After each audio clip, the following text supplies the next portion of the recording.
Dolphins lost their most lopsided home opener in team history, losing 41-14 to the Bills. This coming on the heels of a 23-20 loss to the Jaguars. That was in week 2. Here is head coach Joe Philbin after the loss. It's the third game of the season. I mean, I wish we were playing better, but we are what we are right now. We're going to take a look at the tape and look into everything we're doing and make decisions that can help us become better quicker. I mean, there's no magic potion. If I had a magic potion, I would have brought it out earlier. Going into the game, we were 5th in the NFL in scoring defense. Obviously, we're not going to be that coming out of the game, and we didn't play very well on defense today whatsoever, and we have to do better. Stephen A., is it time for Philbin to go? Yes, it is. It's not something that I like to say. I'm sure that the man is knowledgeable about the game of football. I'm certainly not qualified to debate X's and O's and to dissect him to the degree that, I'm qualified to sit there and say he's incompetent. I certainly would not. I'm not accusing Joe Philbin of that. What I'm saying is that he's not inspirational. He doesn't inspire. This team has never been 8-8 under his stewardship. This is his 4th season. He was 7-9 the first year, 8-8 the second year, 8-8 the third year, and now here they are. They have looked bad all 3 games, including their opening victory of the season against the Redskins. I just look at him. They're uninspiring at all. Now, everybody's been pointing the finger at Ndamukong Suh. I see effort. I see him I'm seeing them get double-teamed. I'm seeing them get triple-teamed. I thought Cameron Wake would do a better job playing alongside him on the line. That isn't taking place, and they absolutely positively can't defend against the run because they're ranked 30th in rushing. And Tyrod Taylor and those boys did their thing. But Philbin got out-coached yesterday. Rex Ryan, and they just confused him. They ran the ball when he thought they would pass.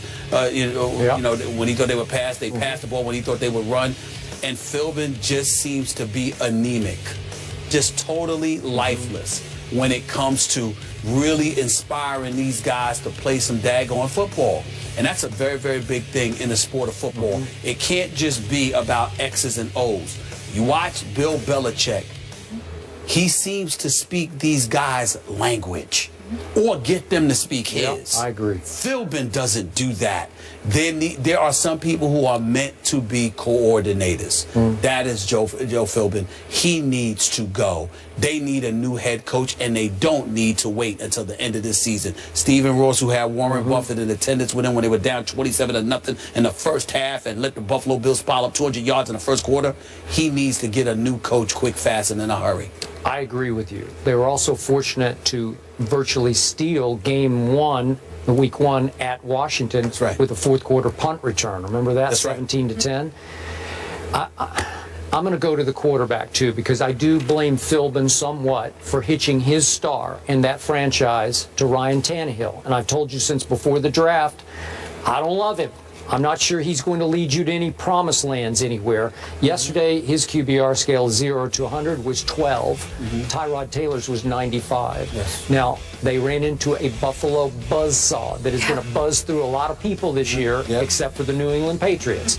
But in this case, they gave up, that defense, anchored by Suh, gave up 428 yards and 41 points. But meanwhile, Tannehill doesn't help you because he throws 3 interceptions. So first half. Yeah, and you're going to lose. You're going to lose. You're going to get blown out at home if you're going to throw 3 first half interceptions in your home opener.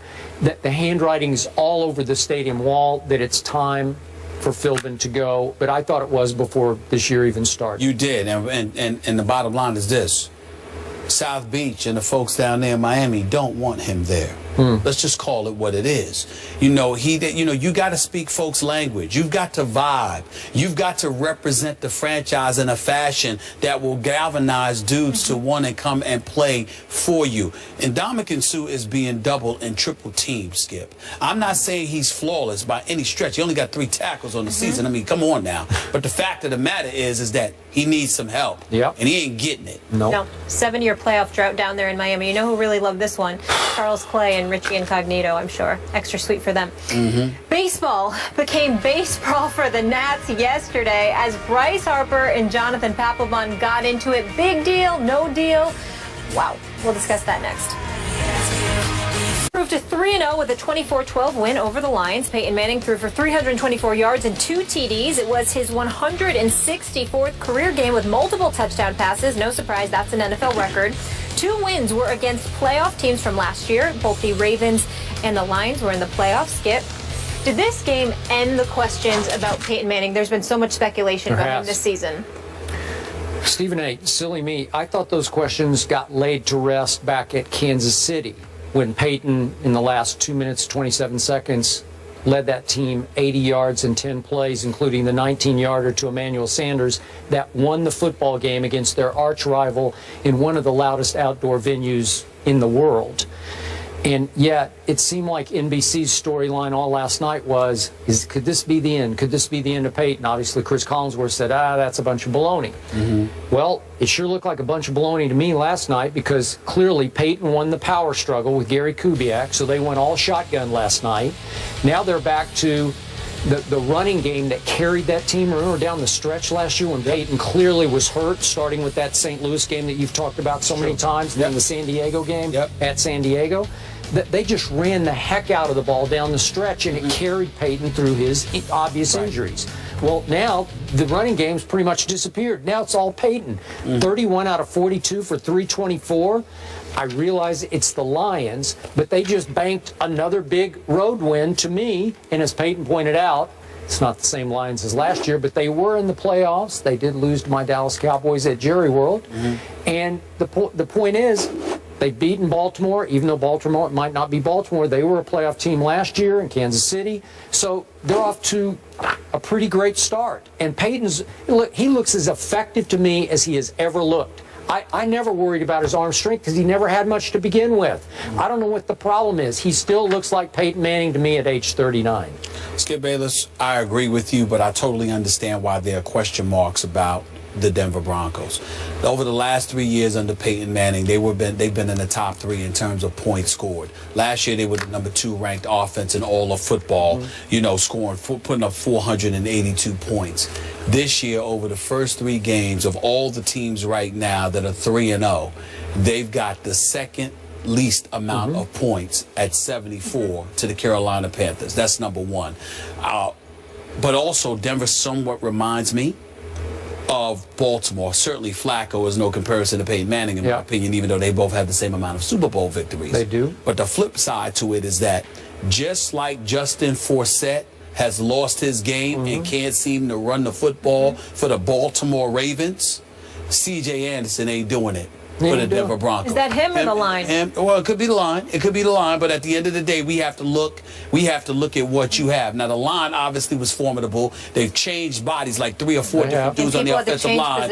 You're absolutely right. So you got to take that. And I appreciate that. Thank you. So you got that going on. But ultimately, at the end of the day, even when there was some question marks due to injuries in the past with the offensive line last year, we looked at a C.J. Anderson. The year before that, it was Monty Ball, and I forgot another name escapes me. I got brain lock right here, right now. But no Sean Moreno. Right. So you've got that going on. So you had all of that. They were running the ball relatively effectively. That's not happening right now. Okay. But I will say that that's the problem, and I think that's the question mark of why people are looking at Peyton Manning. But I agree with you. I think it's much ado about nothing because he can still do it. The biggest what I took from last night's game, the Detroit Lions. It was a competitive game, 14-12 at one point, and I still wasn't interested, and I couldn't figure out why. And then, bam, it hit me. And Ndamukong Suh being gone from that defense, that mystique is gone. They're ranked 25th defensively, 27th against the pass, 20th against the rush. Nothing nasty at all about their defense. That's a problem. That in combination, there is just... Megatron is no longer Megatron. Not that guy. He's not that guy. We've been talking about Dez Bryant, Antonio Brown, Demaryius Thomas, Julio Jones. We used to put Charles Johnson, Megatron, in that category. Sure. He was #1. Well, he was the guy. And I'm saying, I loved watching I'm in no way saying that he's finished. I am saying that the first 3 games of this season has told us that he is out of that category. You know, I've come to the belief that Megatron made Matt Stafford. And I didn't used to think that, but Matt Stafford could just fling it up in the air. He looks ordinary now. Yeah, he looks ordinary now. All right, moving on, you guys. You mentioned Miami. Buffalo crushing their AFC rival Miami on their home turf. Up next, we're going to discuss that. That seat is getting hot down there in Miami for Joe Philbin. Will they be calling for his job? We'll tell you if it's on the line. That's coming up next on First Take. Put your hands in the air if you